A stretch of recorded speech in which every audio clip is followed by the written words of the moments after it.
tem uma coisa que eu gosto muito de falar, e se você quiser falar e tal, que era a sua relação com o Rodrigo, com o RR, que, porra, ele faleceu infelizmente, mas, cara, foi uma comoção da mídia generalizada, assim, do Sport TV. Eu lembro de tá vendo o Sport TV, o programa do Rizek ali, o Seleção Sport TV, e rolar uns crossover de outros comentaristas de outros canais de televisão pra falar dele, porque ele já trabalha na ESPN, tava trabalhando no Sport TV e tal.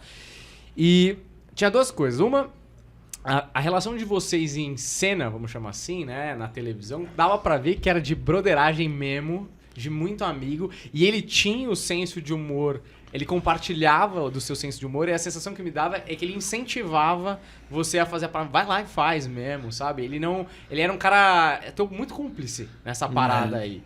E eu vi você falando algumas vezes da perda e tal, de como ele estava te ajudando ali num momento difícil da sua vida pessoal.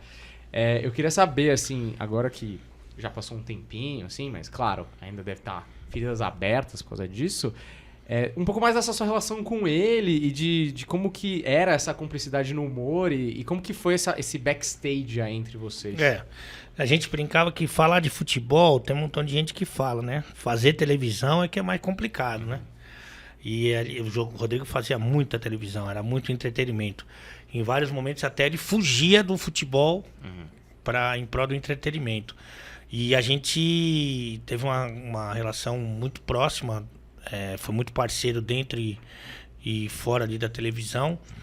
E a gente começou quase junto lá na ESPN, porque foi quando eu estava ganhando minhas primeiras oportunidades falando de futebol, saindo um pouco do futsal. E ele tinha sido contratado pelo Trajano. E a gente foi dando certo ali num bate-bola noturno, que era eu, ele, e normalmente era o Paulo Calçade junto, mas aí dava uma variada nesse outro. E a gente chegou a fazer programa de 3 horas e 45, falando de futebol. E aí a gente, evidentemente, brincava muito e tal. E o Trajano não era muito favorável a esse entretenimento, assim, não era muito a dele.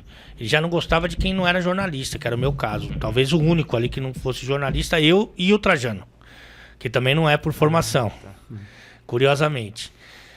E aí, várias vezes que eu vi uma derrota, e foram muitas na ESPN, mas foram inúmeras derrotas de tá pronto para fazer o programa, o PVC chega de viagem, dormiu dentro de uma garrafa, todo cagado, chega lá e o cara fala, o diretor fala, não, sai. E não, né, o PVC só gosta de trabalhar, assim, ele é doente por trabalho. Depois desmaia, né? Tem que ver isso aí. E aí ele, várias vezes acontecia isso, assim, e sempre fui muito preterido e tal. E teve uma vez, eu fui treinador da Seleção Paulista de futebol e futsal feminino, cara. Eu conhecia todas as jogadoras que ganharam o Pan-Americano de 2007. Todas, conhecia, falava diariamente com elas. E o PVC fazia a Olimpíada dos meninos e eu fazia das meninas. E aí eu tava no Rio para fazer os jogos em loco de futsal. E acompanhando o futebol feminino e fazendo os comentários do futebol feminino. O futebol masculino, o futebol de campo, né? Acabou sendo eliminado precocemente e as meninas foram pra final. Pô, mas os caras levaram o PVC lá de São Paulo, com uma dificuldade de voo, não sei porquê, naquela ocasião. Eu tava no Rio, eu fiz o campeonato todo, já tava no Rio. Os caras pegaram o PVC de São Paulo, botaram ele no avião, botaram ele no Maracanã pra fazer a final das meninas, cara. E eu falava com elas, fiz o campeonato. O PVC não tem culpa, evidente, mas, porra, e o PVC não sabia nada, não conhecia uma mulher daquelas lá. Do jeito que eu conhecia, certamente não. Fui treinador delas. Sim. Então eu passei por muito perrengue. E aí toda vez eu falava pro Rodrigo, assim, naquela época eu era treinador ainda. Falei assim, eu vou largar isso aqui não é pra mim, tá louco, isso aqui, pelo amor de Deus, não vou ficar aqui nem ferrando, não vou. Daí o Rodrigo, calma, fica aqui, pô, a gente tá junto, não sei o que. E várias vezes, não é que ele me incentivou, ele segurou a minha mão pra não sair. E aí depois ele saiu da ESPN e eu continuei mais um tempo. E quando eu fui pro Esporte Interativo, aqui em São Paulo, não tinha um programa pra mim do Esporte Interativo. Tinha só um programa, na verdade tinha dois. Tinha o do André de entrevistas, que até voltou agora, no ar. E tinha o Mais 90, que eram 6 pessoas mais o apresentador. Se você conseguisse falar boa tarde pô, você ganhava a semana. Então, assim, cara, era muito difícil pro meu estilo, né? Os caras gostavam, assim, de programa fazia sucesso, que era pancadaria, pra caralho, não sei o quê. Só que eu sou um cara da resenha, que gosta de falar e tal. E não tinha um programa pra mim, tanto que eu, nos meus primeiros tempos de esporte interativo, eu ia direto pro Rio, fazer os programas de lá, que a sede era lá.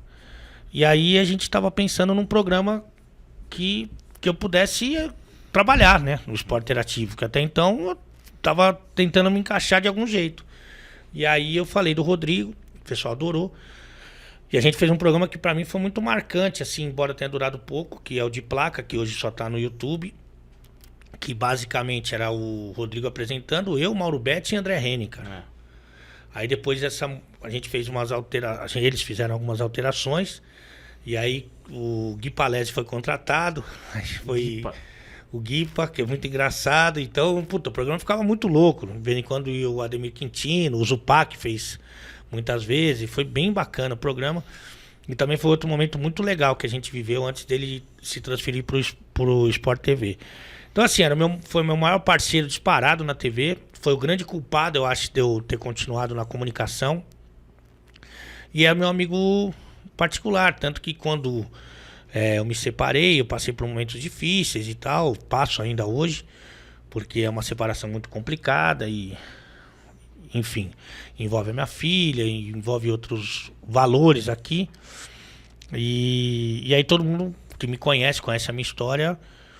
Assim, falou, porra, Ali, você tá passando, é surreal, não existe, assim, é um absurdo.